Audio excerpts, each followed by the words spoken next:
ఇప్పుడు మనకు పంట విత్తనం వేసిన తర్వాత మొలిసిన దగ్గరికి వెళ్ళి ఆ పంట మొత్తం మనం ఆ కోతకొచ్చే వరకు కూడా ఆ నీటి ఏదైతే దానికి అవసరం ఉంటుందో అంత సమానంగా ఉండదు. ఇప్పుడు ఎలా అయితే మనకు చిన్న మొక్క ఉన్నప్పుడు కొద్దిగా నీరు సరిపోతుంది, పెరిగినా కొద్దిగా ఎక్కువగా, ఆ విధానంలో మనం గమనించినట్లయితే ప్రతి పంటలో కూడా మనకు విత్తనం విత్తడానికి విత్తిన తర్వాత ఒక వారం 10 రోజులు అది నిలదొక్కుకోవడానికి చాలా పంటలలో కూడా నీరు తేమ మనం బయట నుంచి ఇచ్చిన భూమిలో ఉన్న ఏమైనా అవసరం.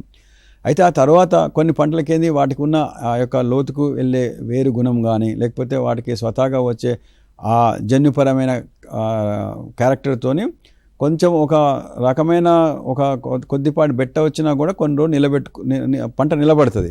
కాబట్టి ఈ నిలబడే దాన్ని ఆ పంట ఒకవేళ ఆ బెట్ట ఏ దశలో గురైందనే దాన్ని బట్టి మనకు ఈ పంటలలో ఈ తేమ సున్నిత దశలు అనేది మనకు శాస్త్రీయంగా పరిశోధన చేసి చాలా పంటలు గుర్తించినారు.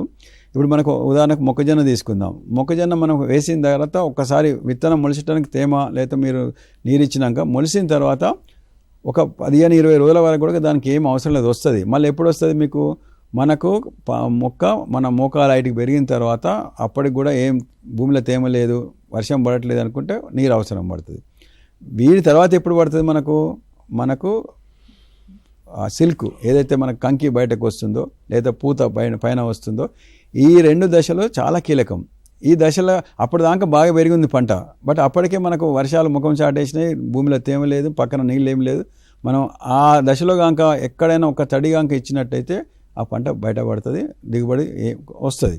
కానీ మనకు నీరు అవసరం ఉన్నప్పుడు దొరకలేదు, మనకు అవసరం లేనప్పుడు దొరుకుతుంది. కాబట్టి రైతులకు ఈ అవగాహన ఏంటంటే ఒకవేళ నీరు ఉంటే ఆ ఉన్న నీటిని ఇట్లా బెట్ట పరిస్థితి వచ్చే అవకాశం ఉందంటే ఎక్కడ కాపాడుకొని ఎక్కడ వేయాలనేది చూస్తే ఇప్పుడు వివిధ పంటలలో చూస్తే మనకు ఇలా వరి పంట కూడా ఉంది. వరి పంట ఒకసారి మనం నాటుబెట్టిన తర్వాత అది పిలకలేసుకున్న తర్వాత మనకు ఈనటం మొదలైంది, గింజ పాలు పోసుకునే దశలో మాత్రం మనకు పంట కాక నీరు సమృద్ధి ఇవ్వకపోతే తాలిపోతుంది, మనకు గింజ గట్టిపడది, కాబట్టి దిగుబడి తగ్గిపోతుంది. అట్లనే ప్రతి పంట కూడా ఇప్పుడు పత్తి ఉంది, పత్తి మన పూతను ఆ బాల్ పగిలే సమయంలో మనకు ఈ 2 దశలలో కనీసం భూమిలో తేమన్న ఉండాలి, లేకపోతే బయటకు వెళ్ళి మనం నీళ్ళను తెచ్చి ఆ మొక్కకి ఇవ్వగలిగితే అంతకుముందు కొద్దిగా మనం బెట్ట గురైనా కూడా పంట ఏమాత్రం మనకు మొత్తం నష్టపోకుండా దిగుబడి ఇస్తుంది.